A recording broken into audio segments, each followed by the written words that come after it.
কিন্তু মুসলমানকে যদি বলেন, মুসলমান সব নবীকেই ভালোবাসে, জোরে কোন কথা ঠিক কি না?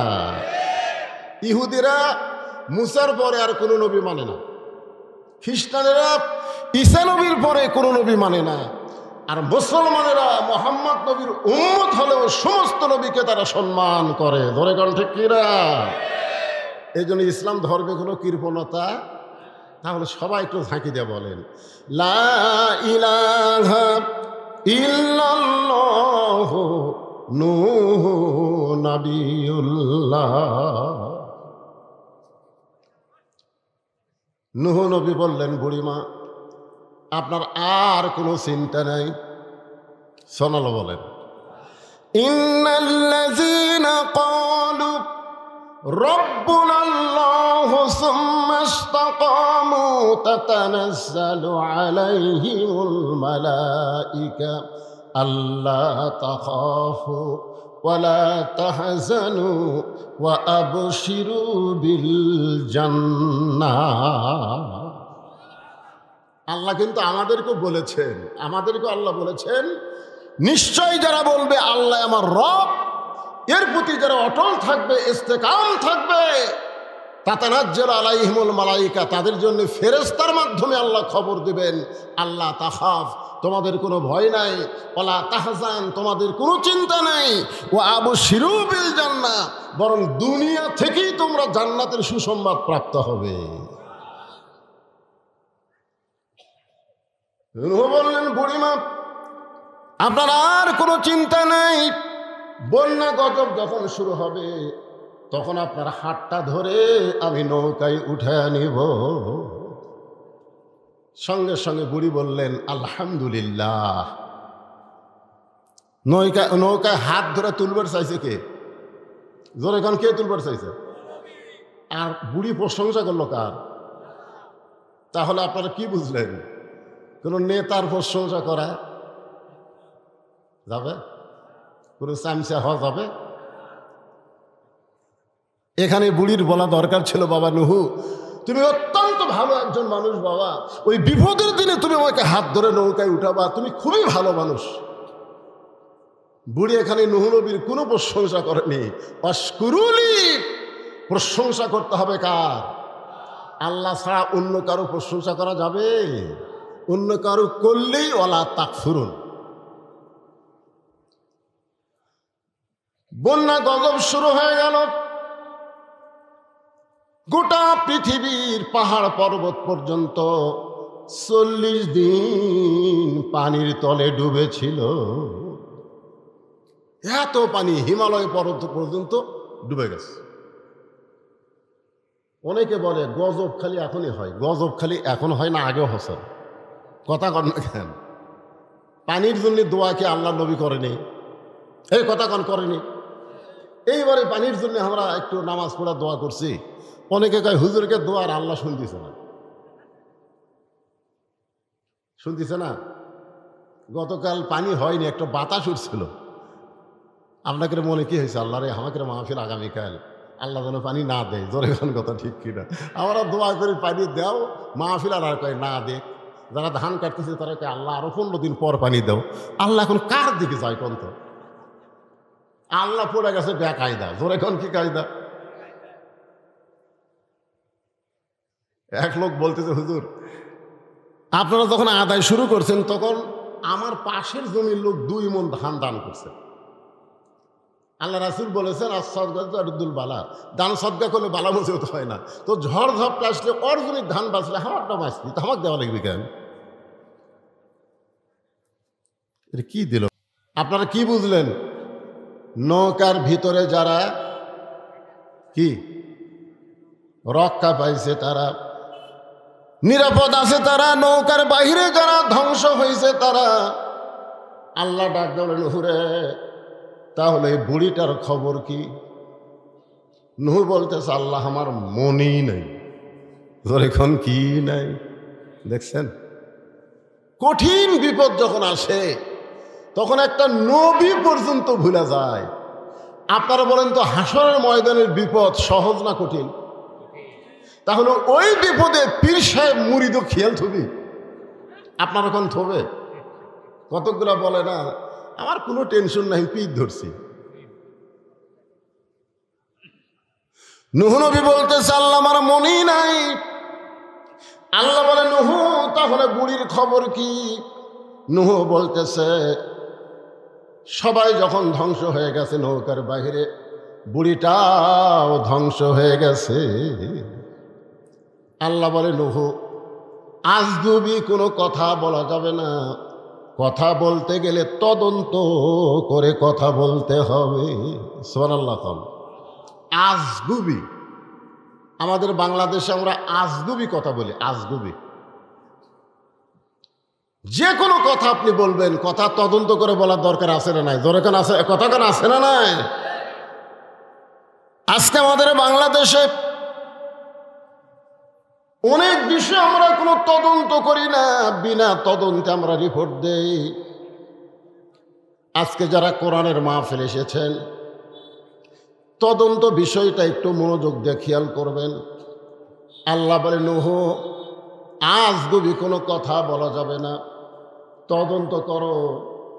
নূহ নবী তদন্ত করতে এসে দেখে বুড়ি তো দূরের কথা, বুড়ির বাড়িটাও পর্যন্ত কিছুই হয় নাই। পাহাড়ের উপরে পানি চলে গেল, আর একটা ঝুবড়ি বাড়ি, সেই বাড়িটাই কিছু হলো না। নূহ ডাক দিলেন বুড়িমা, সঙ্গে সঙ্গে বুড়ি টোপলা নিয়ে হাজির। নূহ বলতেছে বুড়িমা টোপলা কেন? বুড়ি বলতেছে আগে থেকেই সাইদ হয়ে আছি, তুমি কখন ডাক দিবে আর গজব যখন আসবে তখন টোপলা সামাল করতে আমার দেরি হবে, সেদিন আগে থেকেই সাইজ। আল্লাহ বলতেছেন ইয়া আইয়ুহাল্লাযীনা আমানুত্তাকুল্লাহা হাক্কা তুকাতিহি ওয়া লা তামুতুন্না ইল্লা ওয়া আনতুম মুসলিমুন। আল্লাহ বলতেছেন মুসলমান না হয়ে মরো না। আমরা কখন মরবো কেউ জানি? এই জোরে কোন কেউ জানি? তাহলে আমরা যদি না জানি কখন মৃত্যু হবে, তাহলে মুসলমান আমাদের হওয়ার জন্যে আমরা টোপলা বান্দার মতন কি ঈমান আমল ঠিক রাখছি? আপনারা কি মনে করতেছেন? বর্তমান যে পরিবেশ বাংলাদেশে চলতেছে, এই পরিবেশে এখন যদি আজরাইল আমাকে জান কবজ করবার আসে, আমরা কি করব? ও বাবারে মারে, ও বাবা আজরাইল রে। একটা গজলেতে আছে, এবারের মতন ফিরে যাও রে আজরাইল, মিনতি করিয়া কই তোমারে। নূহ বললেন বুড়িমা বন্যা গজব শেষ হয়ে গেছে, বন্যা গজব শেষ হয়ে গেছে। সুবহানাল্লাহ হবেন না? ও বুড়িমা তোমার কথা আমার মনেই নাই, তোমার কথা আমার মনেই নাই, বন্যা গজব শেষ। আমি শুধু তোমার কাছে জানতে চাই, গোটা দুনিয়ার সব কিছু ধ্বংস হয়ে গেল, তোমার ঝুবড়ি বাড়ি আর তোমার কিছুই হলো না। বুড়ি মুস্কি মুস্কি হাসের বলে নূহ রে, আমি যখন আল্লাহর প্রতি ঈমান গ্রহণ করেছি তখন ঈমান আমাকে বলে দিয়েছে দুনিয়ার সবাই তোমাকে ভুলে যাইতে পারে, কিন্তু আল্লাহ তোমাকে কোনোদিন ভুলবে না। আমাদের সবাই সবাইকে ভুলে যেতে পারবে, কিন্তু একজনই আমাদের ভুলবে না, তিনি কে? আরো জোরে বলেন, তিনি কে? তাহলে আমরা জিকির করবো কার? ঠিক আছে ইমান, ঠিক আছে তো? কি মনে হচ্ছে কার জিকির হবে? চড়কের উপরে বসে আছে আমাদের জাতির পিতা, বাবা আজর রশি ধরে টানতেছে, নিচে নমরুদের আগুনের চুলা দাউ দাউ করে জ্বলতেছে। ফেরেশতা জিবরাইল এসে সালাম দিয়ে বলে, ওগো আল্লাহর নবী ইব্রাহিম, আপনি যে হারে কাঁদতেছেন, আপনার কান্না দেখে আমার দরদ হয়ে গেল। আপনি যদি চান, আল্লাহ আমাকে 600 পাখা দান করছে। জোরে কোন কয়শো? একটা পাখার বাতাস দিব, আগুনের চুলা সাগরে গিয়ে নিভে যাবে। যদি আপনি চান আপনার কান্না দেখে আমার দরদ হয়।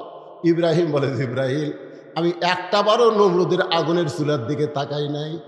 তাহলে কাঁদতেছেন কেন? বলে কান্দার কারণ হলো আমার জন্ম দেওয়া বাপ, আমার জন্ম দেওয়া বাপ রশি ধরে টানতেছে আমাকে আগুনে ফেলে দেওয়ার জন্য।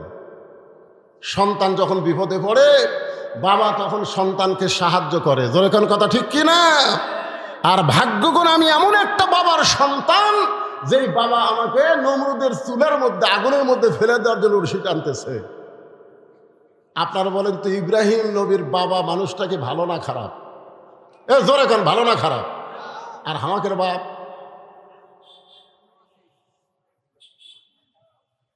যেই বাবা নিজে নামাজ পড়ে ছেলে নামাজ পড়ে না, এই বাবা ইব্রাহিম নবীর বাবার চাইতো খারাপ বাপ। যে বাবা তার সন্তানকে একদম বাকদম প্রাইমারি ভর্তি করে দেয়, হাফেজি মাদ্রাসায় ভর্তি করে দেয় না, এই বাপ ইব্রাহিম নবীর বাপের চাইতো খারাপ বাপ। কথা কন না কেন? এইবার কথা বন্ধ হলো কেন? আপনি সত্যি করে বলেন তো, প্রাইমারির যদি আপনার সন্তানকে ভর্তি করে দেন, ওই সন্তান পাক হবে না নাপাক হবে? একেবারে পাক নাপাক আপনারা বোঝেন না। কারণ পাক হবে না নাপাক হবে? আর এই হাফিজি মাদ্রাসায় যদি আপনার সন্তান ভর্তি করে দেন, ওই নাপাক হবে না পাক হবে? কারণ কি? কারণ হাফিজি মাদ্রাসায় যে শিক্ষা দেওয়া হয় সেইটা ধরবার গেলেই পবিত্র হইয়া ধরা লাগবে। জোরে কোন কথা ঠিক? কথা কন। আল্লাহ কোরআনে বলেছে লা ইয়ামুসসুহু ইল্লাল মুতাহহারুন, ততক্ষণ পর্যন্ত তুমি পবিত্র না হবে ততক্ষণ কোরআন স্পর্শই করতে পারবে না। যেই কোরআন ধরতে গেলে পবিত্র হতে হয়, সেই কোরআনের সমাজ যদি বাংলাদেশে চালু হয়, বাংলাদেশ কেমন দেশ হবে এটা বাংলার মুসলমান কল্পনাই করতে পারতেছে না। জোরে কোনো কথা ঠিক কিনা?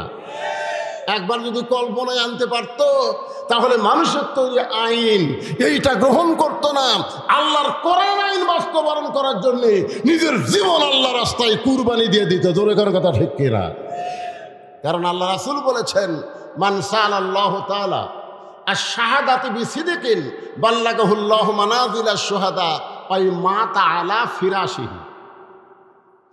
এই হাদিসের বাংলা অর্থ হলো, এই বাংলাদেশে কোরআনের আইন চালু হবে, কলেমার পতাকা পথ করে উড়বে, এই নিয়তে যারা ইসলামী আন্দোলন করে আল্লাহ রাস্তায় শাহাদতের তামান্না নিয়ে চলে, আল্লাহ রাসূল বলেছেন ওই মাতা আলা ফিরাশিহি, সে যদি নিজের বিছানায় মৃত্যুবরণ করে বাল্লাগাহুল্লাহু মানাজিলাশ শুহাদা, হাসরের ময়দানে আল্লাহ তাকে শহীদদের কাতারে দাঁড় করাইয়া দিবে।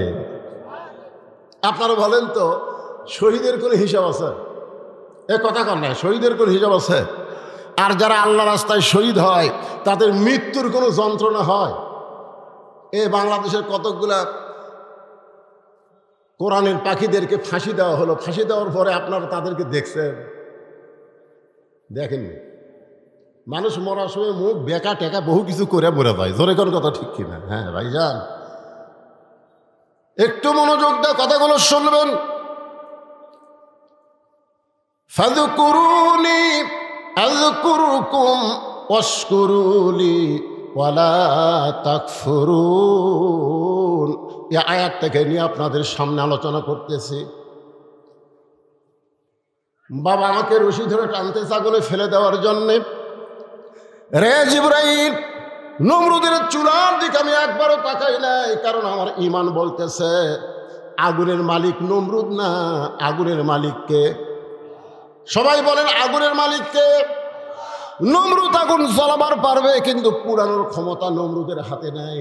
হাসবি আল্লাহ পড়েন, হাসবি আল্লাহ নিমাল ওয়াকিল অনিমাল মৌলা অনিমান নাসির। আল্লাহু আকবার কর না আপনারা, কি কথা রে বা? আমি শুনলাম এলাকাত নাকি কোরআনের দলের লোক বেশি, আর কোরআনের আয়াত তেলাওয়াত হয়, আল্লাহ আকবার কয় না।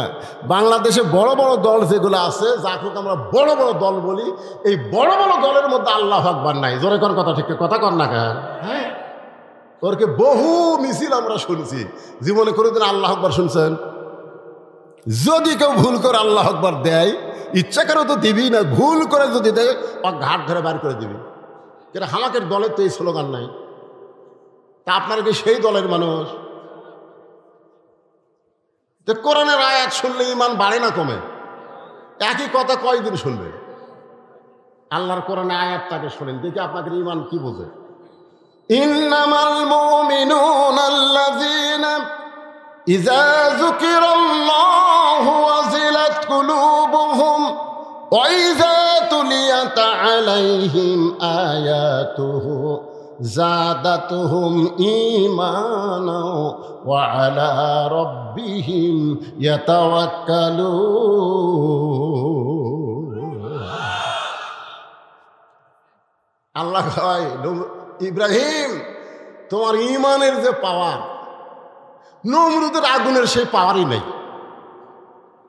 তোমার ঈমানের পাওয়ারের কাছে আগুনের পাওয়ার ঠান্ডা হয়ে গেল। আমি আল্লাহ ঘোষণা করলাম, কুল্লা ইয়া নারু কুনি বারদাও ওয়া সালামান আলা ইব্রাহিম। আগুনের চুলার উপরে ইব্রাহিম নবী স্মরণ করছে কাকে? জিকির করছে কার? আল্লাহকে। আসমানে ভুলে গেছে নাকি? আসমান থেকে আগুনকে শান্তিদায়ক বানায় দিল। আমরা সে আল্লাহর জিকির করব। এখন জিকির সম্পর্কে কোরআনে একটা আয়াত আপনাদের সামনে বলতেছি, দেখেন। আল্লাহ বলতেছেন, ইন্না নাহনু নাযালনা যিকরা ওয়া ইন্না লাহু লাহাফিজুন। এই আয়াতের মধ্যে কি বলা হচ্ছে? ইন্না নাহনু নাযালনা যিকরা। আপনারা বলেন তো, এই আয়াতে জিকির মানে কি? হ্যাঁ, দুই একজন কনকে, বাদ বাকি লোক কি বোবা নাকি? বোবা।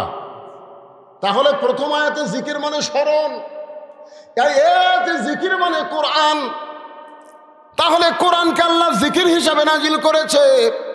এই কোরআন হেফাজতের দায়িত্ব দুনিয়ার কোনো মানুষের হাতে রাখে নাই। কোরআন হেফাজতের দায়িত্ব কার? আল্লাহ যদি ঠান্ডা বাতাস দেয়, আপনাদের কোনো অসুবিধা থাকে ভাইরা? আমি তো বৈশাখ মাসের মাহফিলে আমি বলে দিই, এই যে উপরে যে কাপড় টাঙ্গাইনি, এই যে কাপড়, আমি এই সপ্তাহে যে কয়টা মাহফিল করছি, এ খালি আজগাড্ডার উপর কাপড় দেখতেছি। বক্তা বসে থাকবে, এরই থাকবে কাপড়, আর এই জায়গা খালি লাঠি পুতবি আর আলোর বাতি দিবি। সামান্য বাতাস ওটা কাপড় দিতে ছেড়ে এখন এরা করে হাঁ করে এই টাকা দাও, মাঝে সাথে আদায়ের টাকা ওরকম দিতে শেষ। কারণ বৈশাখ মাসের বাতাস তো আক্কেল নাই, ধরে কোনো কথা ঠিক কিনা, ভিতরে ঘুরবিদের ফাঁকা দিয়ে তুমি তুলে যায়। বাতাস হোক, যে আবহাওয়া গরম আবহাওয়া হয়েছে, একটু বাতাস হোক। আপনার উপর দিক না তাকায়া এই কালো মানুষের দিকে একটু তাকায় থাকেন। অসুস্থতা নিয়ে আলোচনা করতে দিয়ে ভাইজান, একটু মনোযোগ দিয়ে শুনবেন। তাহলে এখানে জিকির মানে কি? ইন্না, আরেকবার কই আয়াতটা কই, তাহলে বুঝতে পারবেন। ইন্না নাহনু নাযালনা যিকরা ওয়া ইন্না লাহু লাহাফিজুন। এখানে জিকির মানে আপনার সবাই এক বাক্যে বলেন কোরআন, জোরে বলেন। এই কোরআন হেফাজতের দায়িত্ব কার? পৃথিবীর সমস্ত মানুষ যদি কোরআনের বিরুদ্ধে লাগে, আল্লাহ বলেছেন, ইউরিদুনা লিউতফিউ নূরাল্লাহি বিআফওয়াহিহিম ওয়াল্লাহু মুতিম্মু নূরিহি ওয়ালাউ কারিহাল কাফিরুন। বাংলাদেশের সমস্ত মানুষ মুসলমান হয়েও যদি কোরআনের আইন না চায়, আল্লাহর কোনো ক্ষতি হবে না। জোরে কোন কথা ঠিক কিনা? আল্লাহর কোনো ক্ষতি হবে? কোনো ক্ষতি নেই। করেন না কেন? শয়তানের দল করেন, কি হবে? আল্লাহর কি হবে? আর আল্লাহর দল করলে আপনাদের কি হবে? কি লাভ হবে? সে লাভটা জানা লাগবে না? হ্যাঁ, খালি দল করেন, নামাজ পড়েন, রোজা করেন, বামপন্থী দল করেন, আর মসজিদে ঢোকেন ডান পায়ে, সিটারি করে।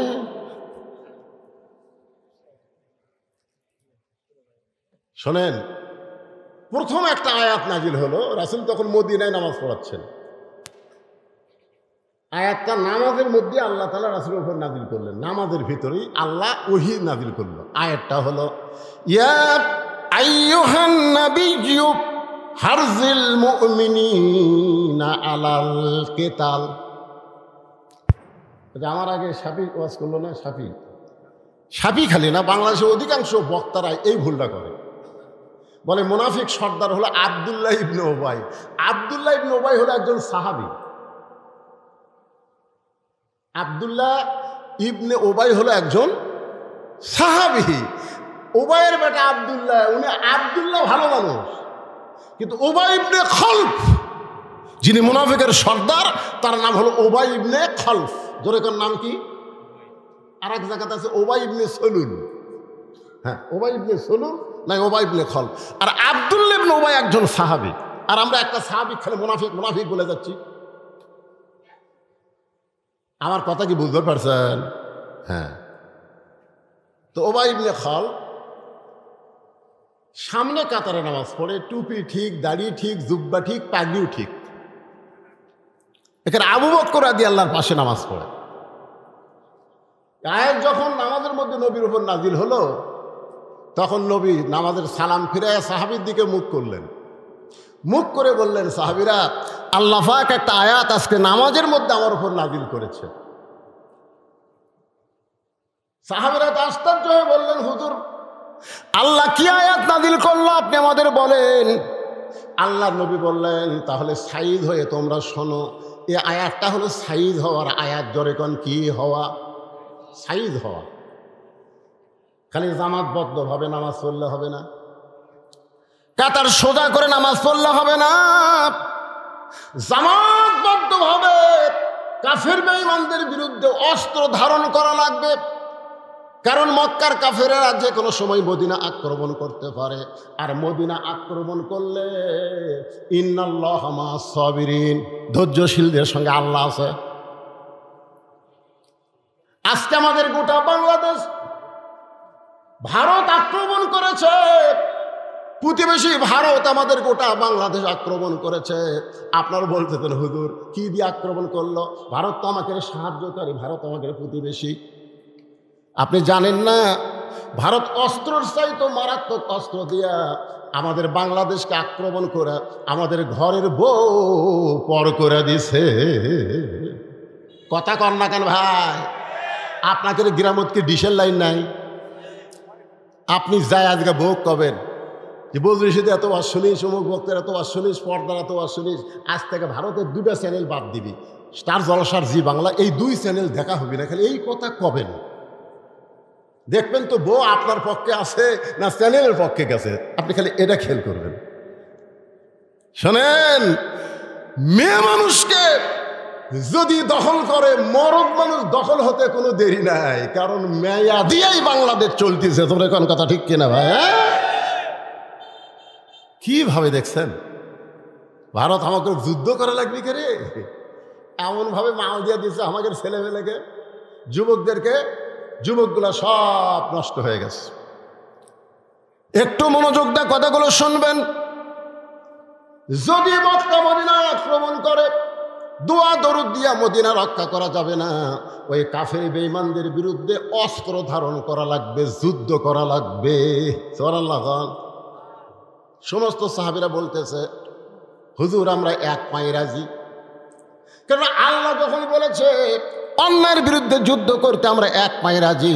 কিন্তু উবাই ইবনে খলফ, ও সামনে কাতারে টুপিওয়ালা দাড়িওয়ালা, ও নবীর কাছে গিয়ে বলতে যে, হুজুর এইটা না গন্ডগোলের আয়াত? আপনারা বলেন তো, ইসলামী আন্দোলনের আয়াত এটা কি গন্ডগোলের আয়াত? কথা কন না কেন, এটা কি গন্ডগোলের আয়াত? নবী চম করে বললেন, স্বয়ং আল্লাহ তাআলা যে আয়াত নাজিল করলো, আমার এক নম্বর মুসল্লি বলতেছে গন্ডগোলের আয়াত। সঙ্গে সঙ্গে আল্লাহ তাআলা আবার আয়াত নাজিল করলেন, ওয়ামিনান নাসি মান ইয়াকুলু আমান্না বিল্লাহি ওয়া বিল ইয়াউমিল আখিরি ওয়া মা হুম বিমুমিনিন।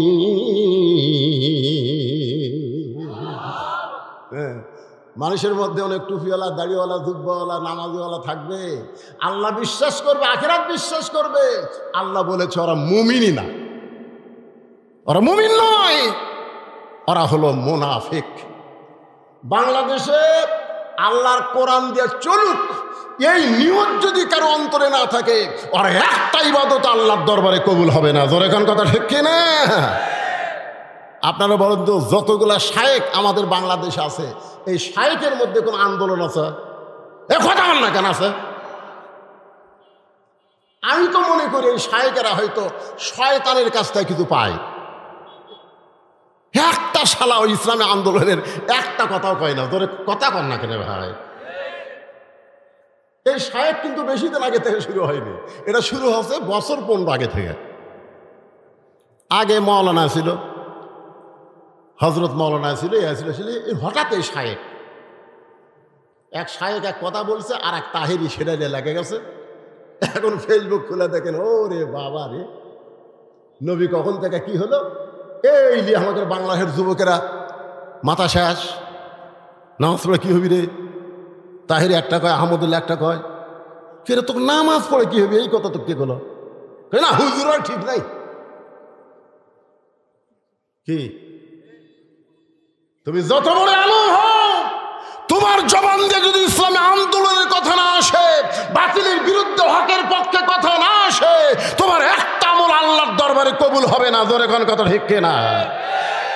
ডাইরেক্ট যদি বলবার না পারো, আল্লাহ বলেছে ইলা সাবিলি রাব্বিকা বিল হিকমা, বদরুশদের মতন হিকমতের সাথে কও। জোরে কোন ঠিক না? আমি কি ডাইরেক্ট কই? আমি অ্যাঙ্গেলে বাড়ি, তাই বলে কি হক কথা বলা লাগবে না? সবাই আমার সঙ্গে পড়েন, কুল জাল হক, পড়েন কুল জাল হক ওয়া যাহাকাল বাতিল ইন্নাল বাতিলা কানা যাহুকা। তাহলে কোরআন হেফাজতের দায়িত্ব কার? মক্কার কাফেররা চেষ্টা করলো, যার উপর আল্লাহ কোরআন নাজিল করতেছে তাকে যদি হত্যা করা হয়, তাহলে কোরআন এমনি দুনিয়া থেকে নিভে যাবে। আল্লাহ নবীকে হত্যা করার পরিকল্পনা করলো, অর্থাৎ কোরআনকে দুনিয়া থেকে বিদায় করার পরিকল্পনা করলো। গভীর রাত্রে মক্কার 37টা গোত্রের 37 জন নেতা আল্লাহ নবীর বাড়ির চারিধার ঘেরাও করলো এই জিকিরকে হত্যা করার জন্যে। আসলে নবী হত্যা না, আল্লাহর কোরআনকে দুনিয়া থেকে নিপাত করার চেষ্টা করলো। আমার কথা কি বুঝতে পারতেছেন? আল্লাহ বললেন, হাবিব দীর্ঘ 13 বছর মক্কায় কলেমার দাওয়াত দিলেন, মুসলমানের সংখ্যা হলো মাত্র 320 জন। এইরকম দাওয়াত দেয় ইসলামের বিজয় সম্ভব না। ওরা যখন চাচ্ছে কোরআনকে নিপাত করতে, আপনাকে হত্যা করতে, আপনি গভীর রাত্রে মক্কা থেকে মদিনায় হিজরত করেন। ওই কাফেরদের চোখ ডাঙ্গায়া আল্লাহ নবী আবু বকরকে সঙ্গে করে মদিনায় চলে আসলেন। মাত্র 8 বছর পর আল্লাহ তাআলা যেই মক্কা থেকে নবীকে মদিনায় পাঠাইছিলেন, ওই মক্কা আবার বিজয় দিয়া দিলে। সবাই পড়েন আমার সঙ্গে, ইজা জা আনাসরুল্লাহি ওয়াল ফাতুহ ওয়া রাআইতান নাসা ইয়াদখুলুনা ফি দীনিল্লাহি আফওয়াজা ফাসাব্বিহ বিহামদি রাব্বিকা ওয়াস্তাগফির ইন্নাহু কানা তাওয়াবা। এখন আপনাদের কাছে আমার একটা প্রশ্ন, সে প্রশ্নটা হলো, আপনার বলেন তো, মক্কায় রাসূল কত বছর কলেমার দাওয়াত দিছে? আচ্ছা, আপনারা কি আমার কথা বুঝবার পারতেছেন না, না রাগ করে উত্তর দিচ্ছেন না? কোনটা? কথা কন না, কথাগুলি তো সব।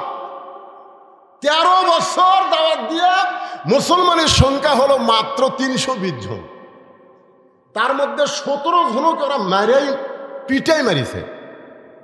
320 জনের মধ্যে কয়জন মারছে? 17 জনকে ওরা পিটাই মারিছে পারে।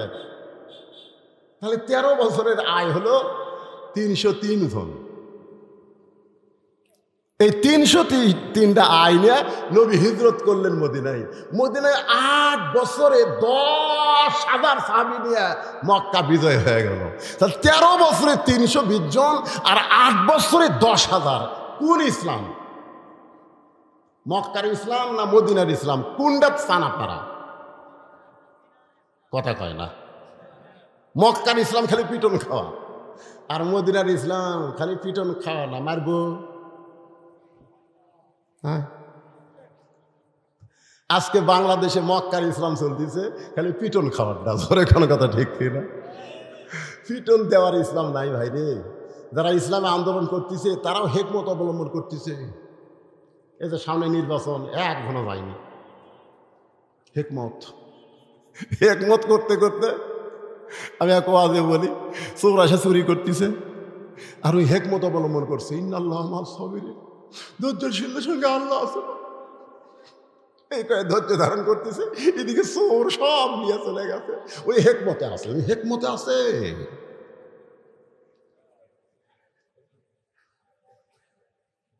কি আমাদের বগুড়াতে একবার ওই ভোট কেন্দ্র দখল করবে আওয়ামী লীগ, বিএনপিও ডান্স, আওয়ামী লীগ ডান্স। ভাই যারা ভোট কেন্দ্র দখল করে চলবে, 3টা পিঠাই মারিছে। এই মারা মাত্র এক জায়গাত মরিছে, সঙ্গে সঙ্গে গোটা কাহার নন্দীগ্রাম আর কোনো জ্ঞানজাম নাই। কি বুঝতেছেন? সারা জীবন খালি 2 হাত করে দোয়া করবেন। আমার ওয়াজের মধ্যে আছে, এই 2 হাত খালি দোয়া করার হাত না, লাঠি ধরারও হাত। জোরে কোন কথা, ঠিক কথা কন না কেন? খালি হেকমত অবলম্বন করতেছে, চোর সব চুরি করে লিয়ে গেছে, খালি লিয়ে যাক, বার এবার লিয়ে যাক, সামনেবার আমি সদা কমো, সামনেবার সদা দেবো। ওই সামনে আস্তে আস্তে আবার চোর আসবে, আপনি খালি হেকমতই ধরবেন। এই করতে করতে 16-17 বছর চলে গেল। জোরে কোন কথা কন না কেন? একটু মনোযোগ দিয়ে শুনবেন। আল্লাহ নবী মক্কায় থাকতে কলেমার দাওয়াত দিয়েছেন, কারণ নবী ছিলেন ইমাম আর আবু জেহেল ছিলেন নেতা। নবী ছিলেন ইমাম আর আবু জেহেল হলো নেতা। এই কারণে 13 বছরে মুসলমানের সংখ্যা হলো 320 জন। কারণ জালেম যদি নেতা হয় আর ভালো মানুষ যদি মসজিদের ইমাম হয়, ওই মসজিদ দিয়ে কোনোদিন সমাজের 1 পয়সাও উপকার হবে না। জোরে কোন কথা, ঠিক কিনা? জালেম হচ্ছে নেতা আর আলেম হচ্ছে ইমাম। আল্লাহ দেখলেন ইসলামের ধারা পাল্টাতে হবে, এই যে নবীকে হিজরত করে মদিনায় নিয়ে গেলেন।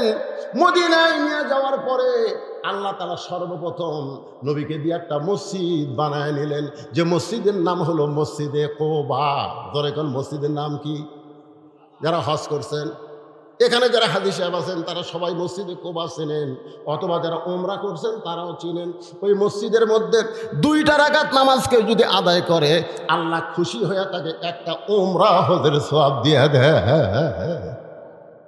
কাবা ঘরে 2 রাকাত নামাজ পড়লে আপনি 2 লক্ষ রাকাত নামাজের সওয়াব পাবেন। মদিনায় যদি 2 রাকাত পড়েন, আপনি 1 লক্ষ রাকাত নামাজের সওয়াব পাবেন। বাইতুল মুকাদ্দাসে যদি 2 রাকাত পড়েন, 1 লক্ষ রাকাত নামাজের সওয়াব পাবেন। আর মসজিদে কুবার মধ্যে 2 রাকাত পড়লে একটা উমরা হজের সওয়াব পাওয়া যাবে। তাহলে চিন্তা করেন, মসজিদে কুবার এত দাম কেন? এই বাংলার মুসলমান, মসজিদে কুবার দাম কেন জান লাগবে না? মসজিদ কি জন্যে? মসজিদ কি জন্যে? কয়েকদিন আগে যে আপনাদের সামনে ওয়াজ করলাম, ওখানে মসজিদের কিছুটা গুরুত্ব তুলে ধরছি। ব্যারাস যতই দল করো, মসজিদের মধ্যে কয় দল? জয় খান না কেন? 1 দল। আওয়ামী লীগ, বিএনপি, জাতীয় পার্টি, জামাত সব কাতার সোজা করতেছে। মসজিদের প্রথম যে আজান হলো, সেই নামাজ হলো জোহরের নামাজ। আজান দিলেন হযরত বেলাল ইবনে রেবাব। নামাজ চলতেছে মসজিদে কোবার মধ্যে। সেখান থেকে মসজিদ নববী বদলি হয়ে গেল। মসজিদ নববীতে মেহরাব আছে, মসজিদে কোবার মধ্যে কোনো মেহরাব নাই। যারা ঢুকছেন তারা বুঝতে পারবেন। মেহরাব হলো অস্ত্র রাখার জায়গা। মসজিদে কোবাতে অস্ত্রের ঘোষণা আসে নাই, মসজিদ নববীতে অস্ত্রের ঘোষণা আসে। প্রথম যুদ্ধ হলো বদরের যুদ্ধ। সেই যুদ্ধটা হলো পবিত্র রমজান মাসে। জোরে কোন কি মাসে? পবিত্র রমজান মাসে। 311 জন সাহাবী হয়ে গেছে। 311 জন। জোরে বলেন কয়জন? এমন সময় 2টা ছোট বাচ্চা দৌড়ে নবীর কাছে এসে বলতেছে, ইয়া রাসূলুল্লাহ, আমরা 2 ভাই জিহাদের ময়দানে যাবার চাই। আল্লাহ রাসূল বললেন, জিহাদ কোনো ইয়ার কি মারার জায়গা না, তোমরা ছোট মানুষ, তোমরা যুদ্ধের কি বুঝবা? বলে, হুজুর আমরা জিহাদে যাব, নিয়ত করেছি। কারণ জিহাদের ময়দানে কেউ যদি শহীদ হয়ে যায়, আপনি বলেছেন শহীদের মৃত্যু একটা খুদি পিঁপড়া কাটার চাইতেও আযাব কম। মানে এক কথা আযাবই নাই। একটা খুদি পিঁপড়া যদি আপনার কামড় দেয়, আপনি এরকম চটকে দেন না? হুজুর আমরা শহীদ হবার চাই। আল্লাহ রাসূল বললেন, জিহাদের ময়দানে শহীদ হতে গেলে তার একটা মা হওয়া লাগবে। বেলাল, দেখি মাপের কাঠি নিয়ে আসো। একজনের নাম হলো মুআফেজ, আর একজনের নাম হলো মুআজ। মুআজ আর মুআফেজ দুই ভাইয়ের। মুআজকে মাপের মধ্যে নিয়ে আসা হলো। মাপে দেখা গেল 5 ফুট লম্বা হয়ে গেছে। আল্লাহ রাসূল বললেন মুআজ, তুমি লম্বাই হলো 5 ফুট, তোমাকে জিহাদের ময়দানে যাওয়ার হুকুম দেওয়া হলো। মুআফেজ বলতেছে, ইয়া রাসূলুল্লাহ, ও লম্বা হবার পারে, কিন্তু আমার চাইতে ওর শরীরে শক্তি কম। ওগো আল্লাহর নবী, আপনি যদি আমাদের দুই ভাইকে কুস্তি লাগা দেন তাহলে দেখতে পারবেন লম্বা হলে কি হবে, ওর গাওয়াত কোনো শক্তি নাই। নবী তাবাসসুম মুস্কি হাসি দিয়ে বললেন, ঠিক আছে, তোমরা দুই ভাই কুস্তি করো। দুই ভাই যখন কুস্তি করতেছে, ছোট ভাই মুআফেজ মুআজকে কানে কানে বলে, ভাই তুমি তো মাপে হয়েই গেছো ভাই, তোমার তার কোনো টেনশন নাই, কিন্তু এই কুস্তিতে তুমি একটু দুর্বল হয়ে আমার বুকের নিচে পড়ো, আমার বুকের নিচে পড়ে যাও, তাহলে আমি তোমার বুকের উপর থাকলে নবী আমাকেও যাওয়ার পারমিশন দিয়ে দেবে। মুআজ বলতেছে, নবী কিন্তু সাধারণ বিষয় না, হয়তো বুঝতে পারবে। বলে, ভাইজান বুঝবার পারবে না, তুমি একটু দুর্বল হয়ে নিচে থাকো, আমাকে একটু তোমার বুকের উপর উঠে দাও। মুআজ বলতেছে, আমি পারবো না। এবার মুআফেজ কানে কানে বলতেছে, ভাই রে, তুমি বলো তো, আল্লাহ রাসূলকে জীবনের চাইতে যদি বেশি ভালোবেসে থাকো, তাহলে বলো, ডান দিক থেকে যদি কাফেররা নবীকে লক্ষ্য করে তীর মারে, তুমি না হয় ডান দিকে থাকতে পারো, কিন্তু বাম দিক থেকে যদি তরবারি মারে, বাম দিকে কে দাঁড়াবে বলো? আমি থাকবো ডানে, তুমি থাকবো বামে, তুমি থাকবা সামনে, আমি থাকবো পিছনে। আমাদের জীবন যতক্ষণ থাকবে আল্লাহ রাসূলের দেহ কাফেরদের অস্ত্র যেন স্পর্শ না করে। সঙ্গে সঙ্গে মুআজ দুর্বল হয়ে বুকের নিচে পড়ে যায়। এমন সময় আল্লাহ রাসূল বলতেছে, এইরকম ছোট বাচ্চারা শহীদ হওয়ার নিয়তে যখন আল্লাহর দল করে, এই ইসলামকে কেউ মাটির নিচে দাফন করতে পারবে না। একদিন গোটা পৃথিবীতে ইসলামের বিজয় হয়ে যাবে। লিল্লাহে তাকবীর। এমপি সাহেবের আগমন। আপনাদের এমপিকে আমি এর আগে দেখছি, তখন এমপি ছিল না, তো এমপি হওয়ার পরে এটা প্রথম।